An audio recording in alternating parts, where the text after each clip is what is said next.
Hello friends, here the computer network class. Today we see the Ethernet here. IEEE 802.3 is the Ethernet standard, or IEEE 802.3 standard called Ethernet. Ethernet is based on one persistent CSMA CD. As we seen in one persistent CSMA CD, the host continuously sends the channel until the channel become idle. When the channel become idle, it transmits the packet into the channel. Means in one persistent CSMA CD, a continuous host continuously checking the channel is free or not. In Ethernet frame format, jamming signal size is 48-bit. Okay. Here are some Ethernet standards like a thick Ethernet called 10/5 and thin Ethernet having 10/2. The maximum bandwidth of the Ethernet is 10 Mbps on digital signal. Here the segment length comes under range 200 meter to 500 meter. The segment length of the Ethernet cable is 200 to 500 meter. Minimum frame size. The minimum frame size of the Ethernet is 64 byte.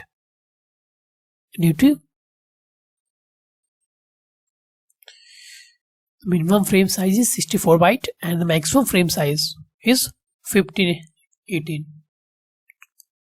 Okay, the maximum size is depend on due to the MTU, maximum transmission unit, and the minimum size is depend on due to the CSMA CD, because CSMA CD the transmission delay is equal to how much? 2 into 2p, 2 times of the propagation delay. Okay, now there is an inter frame gap between the frames. In CSMA CD there is a 2 frames, and then there is a small gap between the 2 frames, 2 adjacent frames. There is a small gap. Then the last is the limited number of hosts per segment. In Ethernet cable, there is a Ethernet cable with the some specific length. Okay, have the minimum length. The Ethernet cable having length, any length. So in a segment, if a given segment, we can connect only limited number of nodes, limited number of hosts per segment. There is a limit how many maximum number of hosts we can connect of the given segment of the Ethernet cable. Okay. Now the Ethernet frame format. The Ethernet frame format. Here the structure of the format of Ethernet. Here the header part, then this is the payload, and this is the footer part, and this is a extra part of attached with the frame, which is not a part of frame. It is not a part of frame, but it is in the frame. It is called preamble. Why the preamble is used? Here the 7-byte binary string of the at least alternate 10. In preamble, it is 8 byte. Preamble is of 8 byte. Here the preamble is in preamble. There is a 101010 alternate sequence of the bits from 1 to 0. In 8-bit preamble, there is a sequence of binary string of alternate G101010. Okay, allowing receivers to synchronize their clock. The preamble is help to synchronize the receiver's clock. When the frame received by the receiver, the preamble is used to synchronize the clock at the bit level of transmitter clock, to synchronize the transmitter receiver's clock. Third one is preamble is followed by the 1 byte SFD.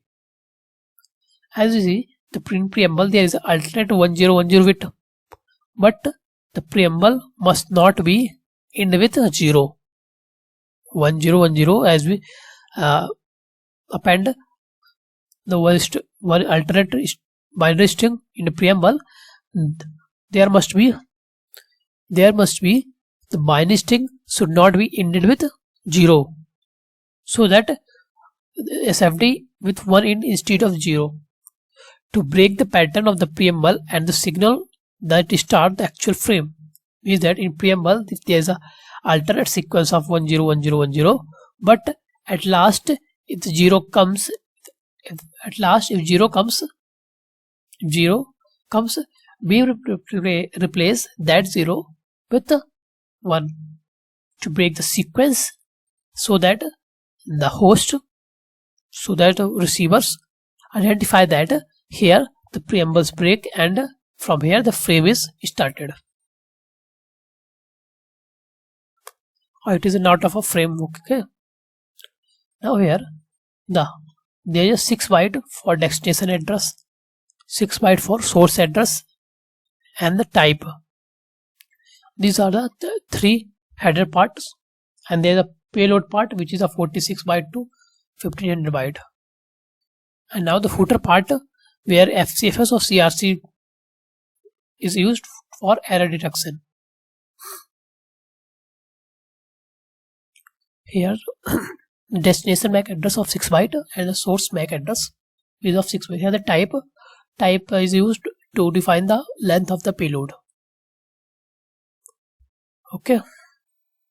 Now the exponential backoff algorithm. In exponential backoff algorithm is used. Exponential backoff algorithm is used to define or to get the value of random time, at which it transfer the frame into the channel. If the host have the kth collision of the particular packet, then at kth collision, the transmitter will choose some random numbers between 0 to 2 to the power I minus k, where then if it's a kth attempt of the transmission, then the transmitter use the formula of 0 to 2 to the power I minus 1, where it get a range of r value. From these r values, choose any random value of r, and after that multiply it with transmission delay, and which will give the wait time, and after that wait time it will transfer the frames into the packet. So here if there is its first collision, if there is a first collision of the frame by the transmitter, then I value 1, 2 to the power I minus 2 minus 1 is equal to 1. So here the 0 to 1, a range gap is given is 0 to 1. From 0 to 1 I choose any random 0 or 1 between them. 0, or if it choose 0 means that after collision instant it send the next frame, send same frame to the channel. If choose 1, put the value of 1, then the wait time is tx, means after one transition time it again transmit the frame. If it's the second, again in first collision the collision happens, then it goes second collision, it try for second attempt, then in second attempt 2 to the power 4 minus 3 means 3 from 0 to 3. Here the range gives 0 to 3 means 0, 1, 2, 3. There are 4 options. In out of 4, the transmission choose random numbers. If the random number get let's say 2, then after putting the formula 2 into transmission delay means that after 2 transmission delay it send same packet again. And if again the collision happens, then it again try third attempt. Same thing happens until the k is less than 15. After that, abort the transmission. about the transmission or try after some long time. Okay, thank you. The PDF notes is available on my Telegram channel. The channel is this in description link. So visit and download the PDF notes. Thank you.